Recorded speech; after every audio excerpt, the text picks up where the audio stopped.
BCB চাইলে পাকিস্তানে খেলতে যাবেন বলে জানালেন বাংলাদেশ টি-20 দলের নতুন অধিনায়ক লিটন দাস। আরব আমিরাতে সিরিজ খেলতে যাওয়া উপলক্ষে বিকেলে বিসিবিতে সংবাদ সম্মেলনে এমন কথা বলেন তিনি। দায়িত্ব পাওয়ায় নিজের ভালো খেলতে যাওয়ার পাশাপাশি বাংলাদেশের ক্রিকেটকে এগিয়ে নেয়ার প্রত্যয়ের কথাও জানান লিটন। আরও জানাচ্ছেন আতিকুল ইসলাম শাকিল।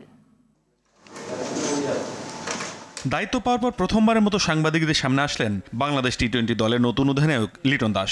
সাম্প্রতিক সময় উইলো সেভাবে হাসছে না এই ট্যালেন্টেড ব্যাটারের। সংবাদ সম্মেলনে স্বাভাবিকভাবেই কথা ওঠে অধিনায়কত্ব বাড়তি প্রেশার হবে কিনা। যদিও লিটন মনে করেন দায়িত্বকে প্রেরণা হিসেবে নেয়ার, দীর্ঘমেয়াদের দায়িত্ব দল পরিচালনায় আত্মবিশ্বাস দেবে বলে মন্তব্য তার। যেহেতু একটা নতুন সুযোগ আসছে ও আমরা সবাই বিশ্বাস করি যে যার পজিটিভ ওয়েতে চিন্তা করে তার একদিন দুদিন পর হলেও রেজাল্টটা আসে। তো আমি ওই জায়গায় আছি, চেষ্টা করব পজিটিভ ওয়েতে চিন্তা করার যেন রেজাল্টটা আমার দিকে নিয়ে আসতে পারি। যেহেতু লং পিরিয়ডে একটা টাইম আমি পাবো, আমি চেষ্টা করবো জিনিসগুলো আস্তে আস্তে ডে বাই ডে গ্রহণ করার জন্য।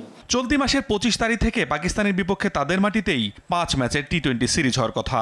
সেটির প্রস্তুতি হিসেবেই মূলত আমিরাতের বিপক্ষে 2 ম্যাচের টি-20 সিরিজ।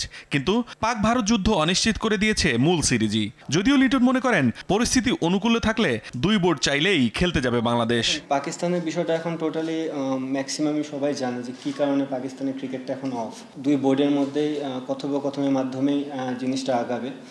যদি বিসিবি মনে করে আমরা ওখানে ক্রিকেট খেলতে যাওয়ার মতন সিচুয়েশন যদি থাকে, আমরা অবশ্যই খেলতে যাব ওখানে। এ সময় লিটন কথা বলেন ওয়ানডেতে বাংলাদেশের র্যাঙ্কিং নিয়েও। তিনি আশা প্রকাশ করেন শিগগিরই ঘুরে দাঁড়াবে বাংলাদেশ।